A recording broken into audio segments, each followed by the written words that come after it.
चले आता जिमला. आल्या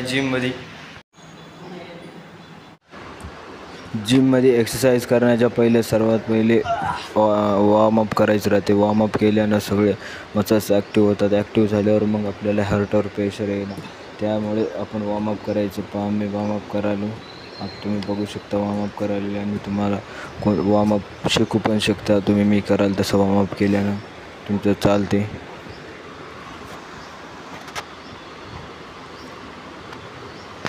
4-5 प्रकारचे वॉर्मअप करतो मी. अंग गरम होण्यासाठी.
वॉर्मअप केल्याने कसे अंग थोडं गरम होते आणि मसल्स म्हणजे ॲक्टिव्ह होतात. ॲक्टिव्ह झाल्याने आपल्या हार्टवरती प्रेशर येत नाही आणि आपण जिममध्ये कोणतेही वेट आरामात उचलू शकते.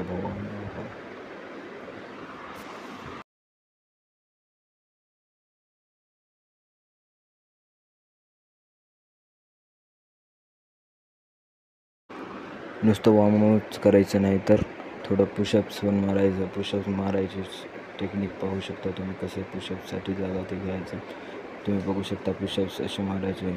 20चे 2 सेट मारायचे. आणि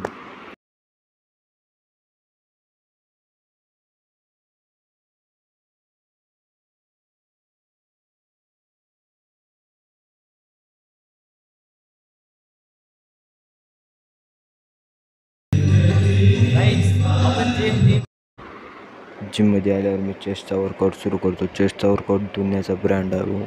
चेस्टचा वर्कआउट चेस्टचा वर्कआउट हळूहळूच करायचं. मस्त करायचं. बघा मी कसं करालो तसंच करायचं. नंबर 1 चेस्टचा वर्कआउट.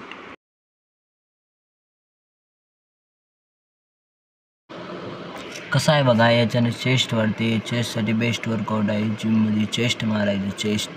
चेस्ट नंतर अट्रॅक्टिव्ह दिसते. त्यासाठी चेस्ट बनवायची पाहिजे.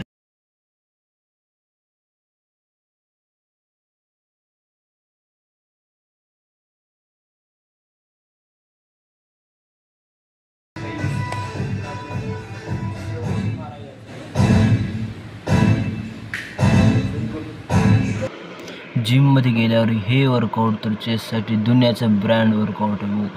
चेस्ट तर हे वर्कआउट जर करून मारलं तर अशी बनते की नाही चेस्ट, बस बघायचं कामच नाही. थंबनेलमध्ये आपली चेस्ट दिसत असेल, तुला कळत असते.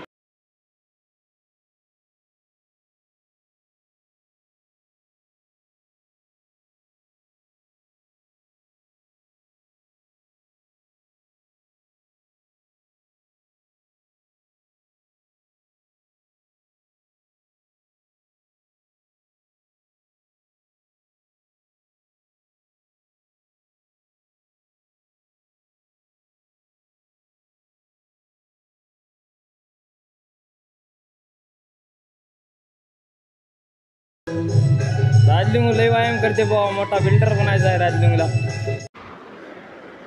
हे वर्कआउट आपला ट्रायसेप्ससाठी आहे. आपण त्या ट्रायसेपला थोडं ट्रेन केलं नाही कारण का आपल्याला जिम बदलायची होती.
कसा वाटला आपला ब्लॉग? आवडला असेल तर लाईक करा, शेअर करा, कमेंट करा. भेटू पुढच्या ब्लॉगमध्ये. तोपर्यंत बाय बाय.